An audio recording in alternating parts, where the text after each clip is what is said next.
વાર્તાની જ્યારે વાત હોય એટલે બાળકોને તો મજા આવે, તો એક પછી બીજી એમ વાર્તાઓ સાંભળવી, વાંચવી ગમે, અને સાંભળ્યા પછી કોઈકને કહેવી પણ બાળકોને ગમે. અને વાર્તા એવી સરસ મજાની છે, તો મને એમ થયું કે લોકો સુધી પણ પહોંચે અને તમારા બાળકોને પણ સંભળાવજો. અને હવે વેકેશન ટાઈમ છે તો રોજ આવીને આવી કંઈ વાત કરીશું, સારી વાત કે જે ફેમિલી સાથે બેસીને તમે લોકો જોઈ શકો ને એમાંથી કંઈક જાણવા, સમજવાને, શીખવા પણ મળે.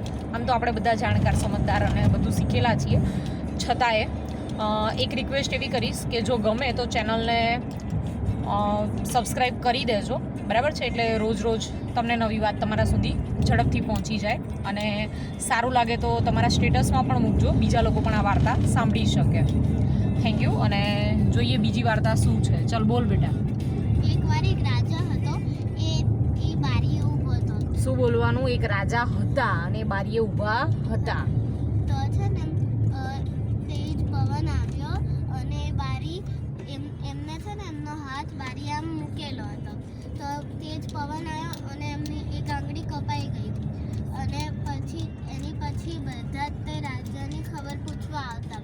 તો છે ને એમના મિત્ર આવ્યા એમની ખબર પૂછવા. તો એમના મિત્રએ કીધું કે આટલું દુઃખ લમાં, એટલે આટલું દુઃખ ના લગાડશો એમ.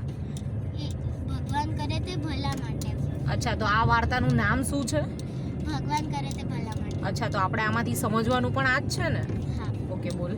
તો છે ને આટલું દુઃખ ના લગાડશો, ભગવાન કરે તે ભલા માટે.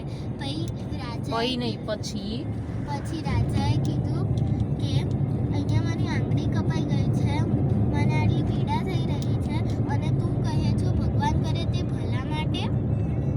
અને એવું કહીને રાજાએ તેમના મિત્રને જેલમાં નખાવી દીધો.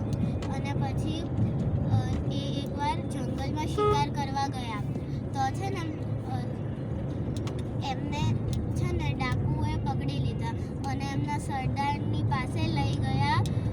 સરદારની પાસે લઈ જવાના હતા.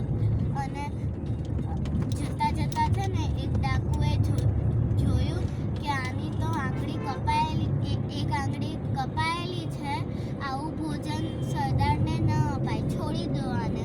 અને પછી રાજા એના મિત્ર પાસે ગયો અને કીધું, મિત્ર, તારી વાત સાચી હતી, ભગવાન કરે તે ભલા માટે. અગર મારી આંગળી તે દિવસે ન કપાઈ હોત તો આજે હું અહીંયા ન હોત. અને પછી મિત્રએ કહ્યું, તમે સારું થયું મને જેલમાં નાખ્યો, નહીતર આજ હું તમારી સાથે હોત જંગલમાં અને મારે મરવું પડે. કેમ એમ મરવું પડત? કારણ કે રાજાની આંગળી તો કપાયેલી હતી પણ મિત્રોની તો નહોતી. એટલે રાજા જો શિકાર ન બનત, એટલે રાજા ભોજન તરીકે ના પીરસાત, તો એનો મિત્ર તો એ ભોજન તરીકે જતો રહેત ને સરદારના, બરાબર છે?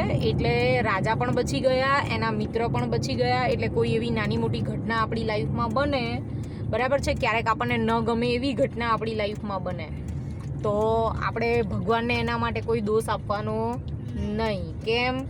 કારણ કે ભગવાન જે કરતા હોય છે તે સારા માટે જ કરતા હોય છે, બરાબર છે? એટલે ઘણીવાર આપણને ત્યારે એ બાબત સારી ન લાગે, પણ પછી ધીમે રહીને સમજાઈ જાય કે ઓકે ચલો, જે થયું તે સારા માટે. એટલે લાઈફમાં કંઈ ખોટું પણ થાય તો ભગવાનને ક્યારેય દોષ આપવાનો નથી, બરાબર છે? ચલો, ઓકે, બાય.